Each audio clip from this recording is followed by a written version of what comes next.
Show me the money. Just looking good, but I think I'm taking too long. Back to the spot for a Glock. I took a loss over floss, but still got a knock. Money! Jerry, does that make you feel good just to say that? All right, show me the money. NFL picks for week number 17 here on the podcast. Feels weird that it's not the last week of the regular season, but we still have one to go after this. Joining me today, first-time guest on the podcast, friend of mine, a pitcher on our championship softball team, Joey Castellano is here. Joey, how are you? Hey, Mike, how's it going? Pretty good. Glad to have you on. And as I do for everybody who's new on the podcast, I want to ask you, who was your NFL team? Unfortunately, the Minnesota Vikings. That's been a rough year for you, but I got to start with, how did that happen when you're based in New York? So my dad, basically, it's a pretty simple story. So my dad, grew up in 60s, 70s, purple people eaters, the Vikings, big time, hot team then, Frank Tarkenton, a whole bit. So he grew up as a Vikings fan, just chose them. I guess, I don't know if they were on national TV a lot or what the deal was, but so he chose them. I kind of, in the beginning, he always told me, don't choose them because, I like them. And I should have listened because, it's been a rough road. But overall, I just kind of followed suit and, grew up watching them, grew up rooting for them. So I ended up choosing them. And then here I am, just a diehard Vikings fan with misery. Yeah, your misery is very special this year because I feel like watching this team, I've been invested because I'm a big Dalvin Cook fantasy owner. I have him in both my leagues. And the way they play games this year, man, it feels like you're either winning tight, losing tight, having heartbreakers, giving up big leads. I don't know how you're saying it watching this team this year. It's been rough every week, put through the ringer. Basically, even when they get the 2-touchdown lead, I'm sitting there saying it's not over yet. It's like you can't even get comfortable. So every drive, under 2 minutes, they're giving up points. I mean, a lot of people use Kirk Cousins as a scapegoat, someone to blame it on. But in reality, you got to look at a couple other things. The play calling's been horrible.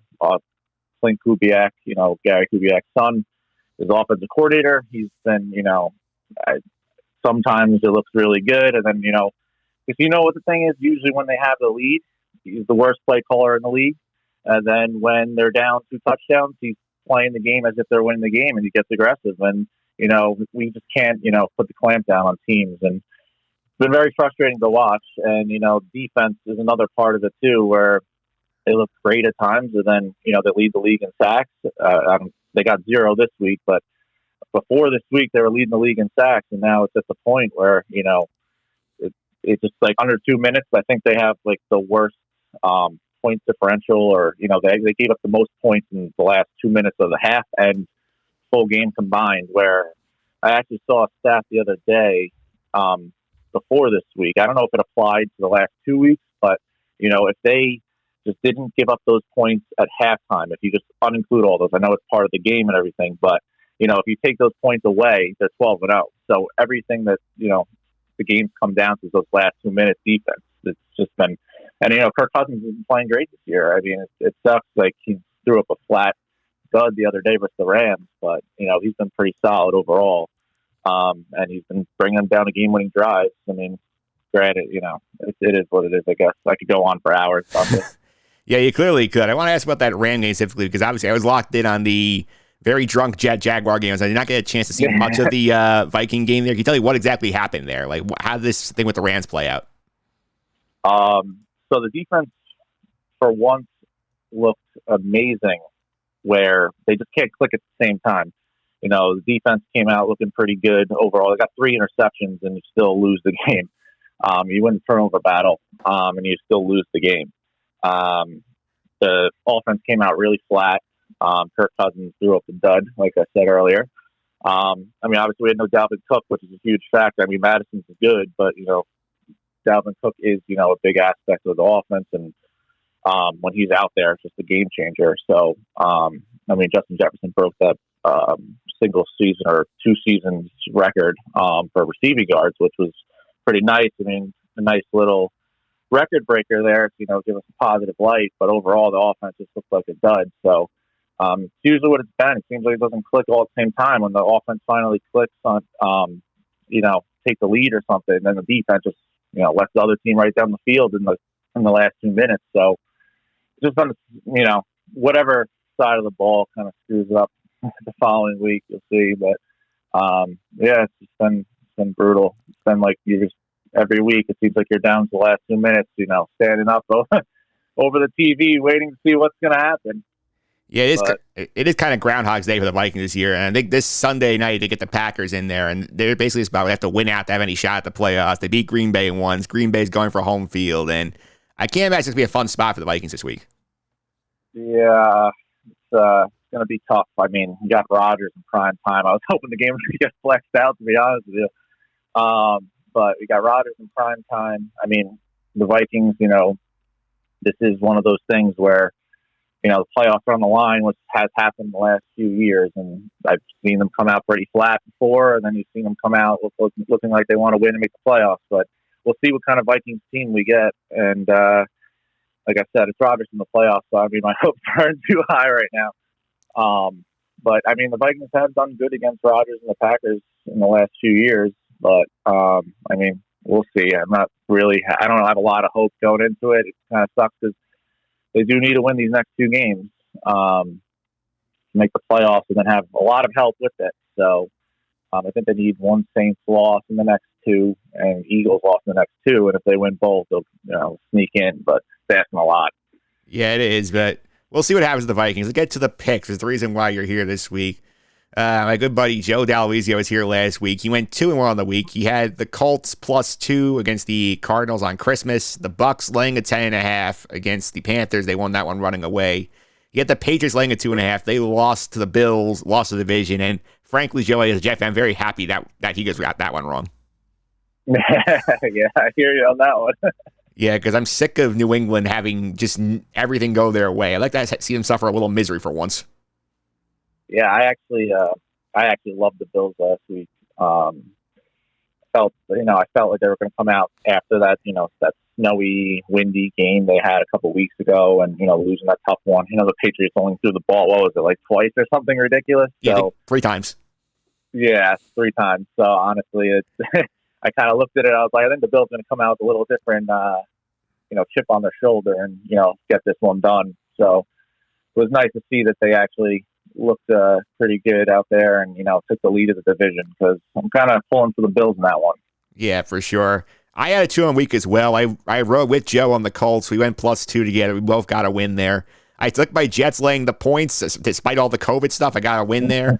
There you go. Yeah, I also lost on the COVID with the Ravens. I had them getting the 2.5, and Joe Burrow just took a big dump on their defense.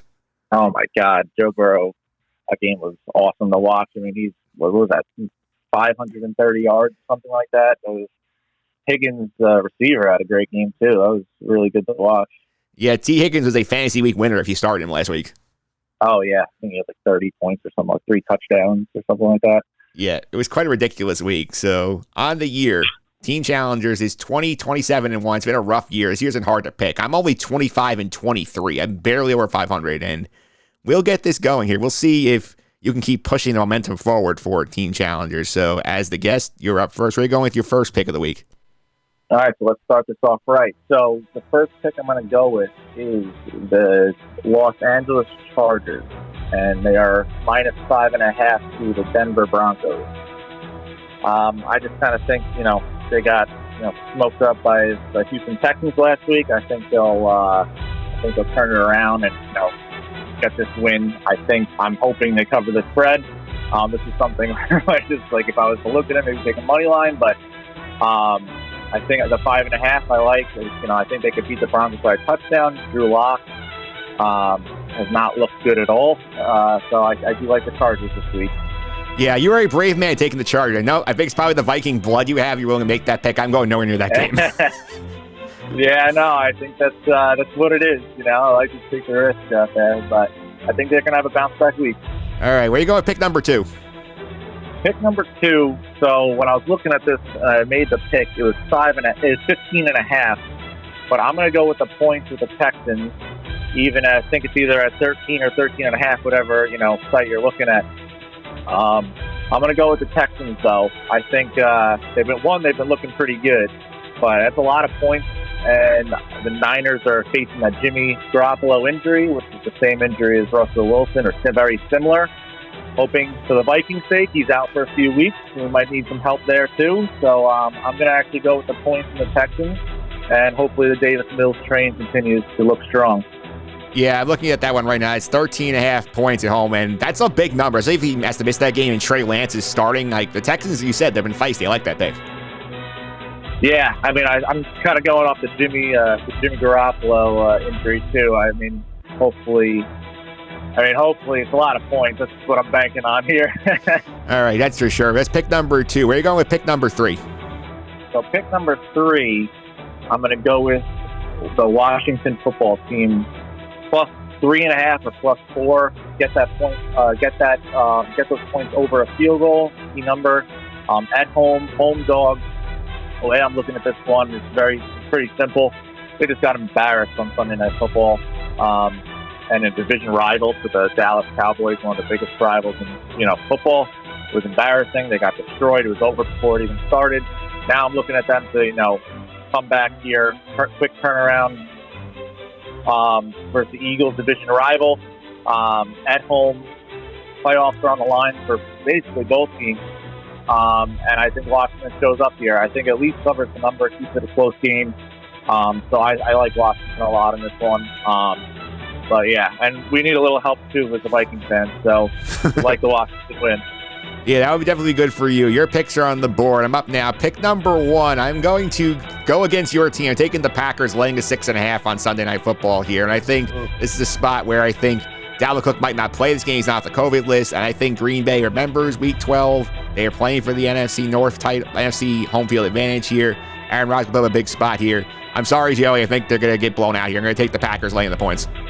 Yeah, man. I'm coming on the show. All you got to do is Yeah, that's unfortunate. That's pick number 1. Pick number 2, I'm going to lay the big wood here. I'm going to take the Patriots laying 15.5 at home against the Jaguars. I think this is a spot where very angry New England team lost control of the division. They've lost 2 in a row. Bill's going to come out with we're up the score on his next team, and it comes in Jacksonville, who they have COVID issues. They're not playing well to begin with. They should have beaten the Jets last week and found a way to lose that game. This is going to be an ugly one. I don't think they show up for this game. I think the Patriots win by at least 3 touchdowns. So give me New England laying all those points, pick 2. I love that pick. That was my other pick. So I would have done if I had a 4th pick. That was going to be the one. I think Belichick, they're just going to kill them. All right, that's pick number 2. Pick number 3, I'm actually going heads up with you on the Washington game, taking the Eagles laying the 4 there. I think Washington is cooked right now. I think that they sort of are out of gas. They've had the big COVID outbreak has really impacted their season. Their guys are coming back not the same. I think the Eagles are on a roll right now. We saw what Jalen Hurts did against them the first time, put up all that huge game fantasy-wise, put up all those touchdowns. Number's only 4. Washington can play better. Not going to get blown out like that again, but I think this is still a double-digit game in my opinion. So I'm going to go heads up with you on the Eagles for the last pick.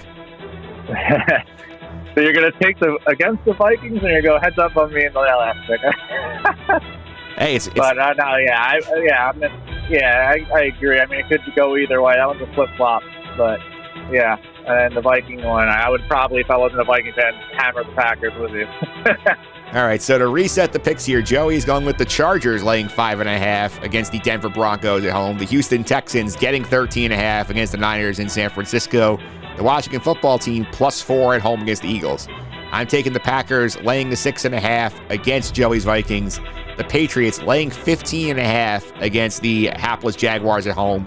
And the Eagles laying 4 against the Washington football team. Going heads up with Joey there. And those are your picks for week number 17 on the podcast. And it's been a lot of fun. I still can't believe we have an extra week in this season. I know. This would normally be the last week of the season, so it's actually kind of nice to get that extra football. I mean, also, for the Vikings' sake, it definitely helps out getting into the playoffs. So I'm all for it. Yeah, absolutely. But yeah, no, it's definitely very cool.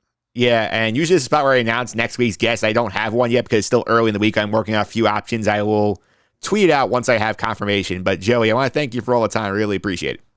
Yeah, thanks, Mike. Really appreciate it. And happy holidays and hope all is well and Happy New Year.